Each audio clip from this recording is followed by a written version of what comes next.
और जम्मू कश्मीर के सांबा में सीमा पार से भारत में दाखिल हुआ है पाकिस्तान का ड्रोन। भारतीय सेना ने आसमान में लाल और नीली लाइट्स के साथ ड्रोन को उड़ते हुए देखा है। बताया गया कि ड्रोन करीब 2 से 3 मिनट तक भारतीय सीमा में मंडराता रहा और फिर वापस पाकिस्तान की ओर लौट गया है, जिसके बाद से सुरक्षा बल सर्च ऑपरेशन चला रहे हैं। बड़ी खबर आप देख रहे हैं, क्योंकि आज के वक्त में जहां कुछ युद्ध जमीन पर लड़े जाते हैं तो दूसरे मुल्क जो पड़ोसी मुल्क हैं या दुश्मन मुल्क हैं वो किस तरीके से ड्रोन के जरिए भी या तो जानकारी जुटाने का काम करते हैं, निगरानी रखते हैं या आर्म्स बेचते हैं। जैसे अभी आपने देखा भी कि कुछ पंजाबी बॉर्डर्स जो पाकिस्तान से लगते हैं, पंजाब के बॉर्डर्स, वहां से पाकिस्तान कैसे ड्रोन के जरिए हथियार बेचता है। उनमें से एक खबर ये भी कि सांबा में देखिए कैसे देर रात ये ड्रोन देखा गया है। सांबा में सीमा पार से भारत में दाखिल होता हुआ इसको देखा गया और लगभग 2 से 3 मिनट तक ये भारत के आसमान में मंडराता हुआ देखा गया और ड्रोन करीब 2 से 3 मिनट तक भारतीय सीमा में मंडराता रहा है और उसके बाद वापस पाकिस्तान लौट गया है। जरा आप भी देखिए, ये जो लाइट्स आप ब्लिंक करती देख रहे हैं, ये ड्रोन की लाइट है जो हम आपको लाल घेरे में दिखा रहे हैं एरो करके। ये ड्रोन है दरअसल। रात के अंधेरे में क्या ये किसी मकसद से भेजा गया या कुछ और, वो जांच का विषय है, लेकिन कैसे पड़ोसी मुल्क ऐसी नापाक हरकतें करता रहता है।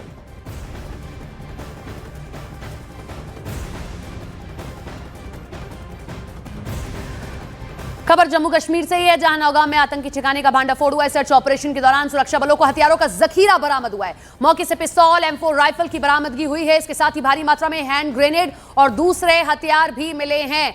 ये बड़ा जखीरा हथियारों का मिला है नौगाम में, जहां आतंकी ठिकाने का भांडाफोड़ हुआ है। सर्च ऑपरेशन चलाया गया तो सुरक्षा बलों के हाथ ये पूरा हथियारों का जखीरा लगा है। आप देखिए M4 राइफल यहां से बरामद हुई है। इसके साथ ही भारी मात्रा में हैंड ग्रेनेड और दूसरे हथियार भी सुरक्षा बलों को मिले हैं। नौगाम सेक्टर में आतंकी ठिकाने से भारी मात्रा में हथियार बरामद किए गए, यानी साफ है कि आतंकी किसी बड़ी साजिश को अंजाम देने की फिराक में थे। आतंकियों के अड्डे से 2 M सीरीज राइफलें मिली हैं, 4 मैगजीन, 2 चीनी पिस्तौल, 3 मैगजीन और 2 हथगोले और जिंदा कारतूस भी कुछ बरामद हुए हैं।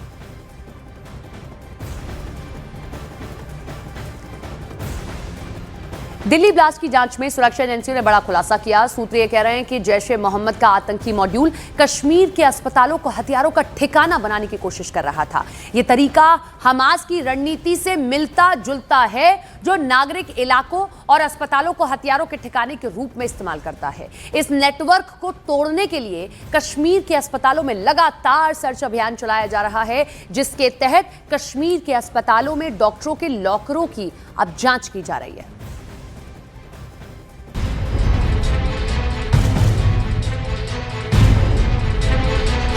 कश्मीर को गाजा बनाने का प्लान, हमास की राह पर जैश के आतंकी, अस्पतालों में हथियारों का स्टोर।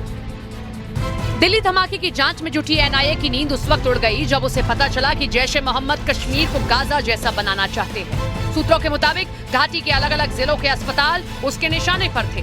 वो वहां जहरीले हथियारों का स्टोरेज सेंटर बनाना चाहता था। वहां ऐसे ऐसे हथियार रखना चाहता था जिनसे वो चुटकी बजाकर हिंदुस्तान में तबाही का तांडव कर सके। सूत्रों के मुताबिक जैश के आका कश्मीर के श्रीनगर, बारामूला, अनंतनाग, बड़गाम और नौगाम में हथियारों की खेप रखना चाहते थे, जिसके लिए उसने इन जिलों के कई अस्पतालों को चुन लिया था और वहां हथियार रखने शुरू कर दिए थे। NIA के सूत्रों के मुताबिक ये खुलासा दिल्ली धमाके के आरोपी डॉक्टर अदील ने किया। उससे जब सवाल जवाब हुआ तो पता चला कि आतंकियों के निशाने पर अस्पताल के लॉकर थे, जहां जहरीले हथियार रखे जा रहे थे। कश्मीर के अस्पतालों में हुई छापेमारी में आरोपी डॉक्टर अदील के लॉकर से हथियार बरामद भी किए गए।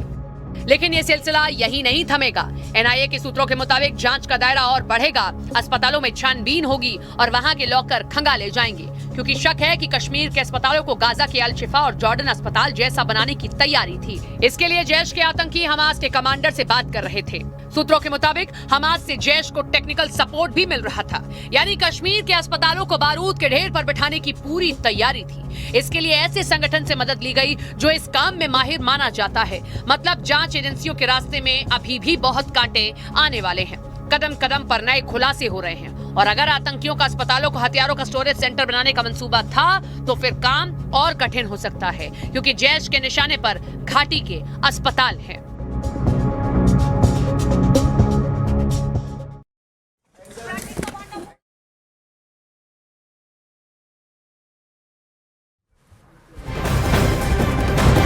दिल्ली धमाके का आरोपी मुजम्मिल आटा चक्की में केमिकल पीस रहा था। जांच एजेंसियों को ऐसा शक है क्योंकि उसे मुजम्मिल से पूछताछ के बाद शबीर नाम के एक आदमी से घर से आटा चक्की और कई मशीनें मिली हैं।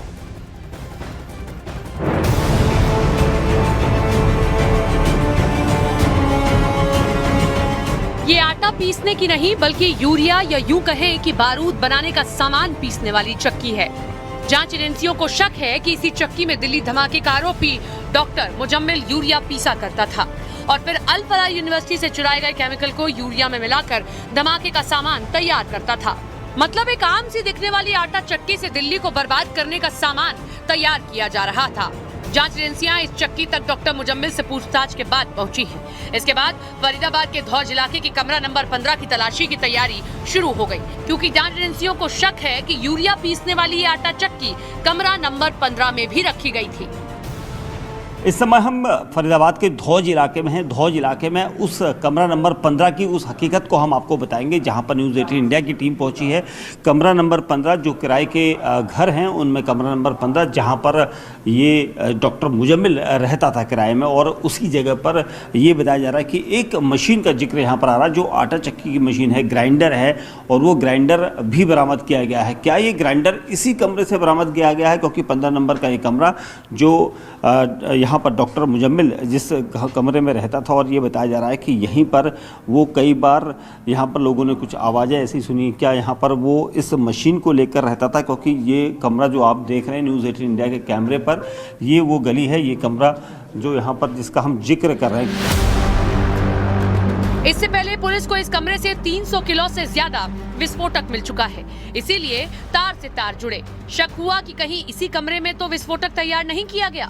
इस शक के आधार पर पुलिस ने मुजम्मिल से सवाल पूछे। पूछताछ के आधार पर धौज इलाके से शबीर नाम के एक ड्राइवर को पकड़ा, जिसके घर से ग्राइंडर, आटा पीसने की चक्की और कुछ मशीनें मिली। जांच एजेंसियों को शक है कि चक्की और मशीनों की मदद से मेटल भी पीसा जाता था। सूत्रों के मुताबिक पुलिस के हत्थे चढ़े शबीर ने बताया कि उसके घर से सारी मशीनें मुजम्मिल ही लेकर आया था और उससे कहा था कि वो ये सामान उसकी बहन की शादी में तोहफा देने के लिए लाया है। अभी इस जगह पर जो लोग हैं वो बात नहीं कर रहे हैं, लेकिन जो कमरा नंबर 15 है, इसी कमरे से भारी मात्रा में काफ़ी कुछ मिला था जो इस वक्त कई सारी जांच के दायरे में है। और ये भी कहा जा रहा है कि जिस मशीन का जिक्र आ रहा है, ड्राइवर के घर से ये मशीन लेकर आया था और कहा था कि उसकी बहन की शादी के लिए गिफ्ट देने के लिए आया है, और इन मशीनों को पुलिस ने फिलहाल सीज किया है। एजेंसियां जांच कर रही है ये ग्राइंडर क्या वाकई में अमोनियम नाइट्रेट या फिर यूरिया को पीसने के लिए इसका इस्तेमाल किया गया था, या फिर उसकी क्या वजह थी, इसको लेकर यहाँ पर एजेंसियाँ जाँच कर रही हैं। मतलब ये आटा चक्की और दूसरी मशीनें पहले मुजम्मिल के कमरे में थी, फिर वो शबीर के घर पहुंच गई, जहां मुजम्मिल ने धमाके के लिए विस्फोटक बनाया। जांच एजेंसियों को शक है कि मुजम्मिल से पूछताछ में अभी और भी बहुत कुछ पता चल सकता है और आटा चक्की में केमिकल पीसकर बारूद बनाने से जुड़े कई और खतरनाक सबूत मिल सकते हैं।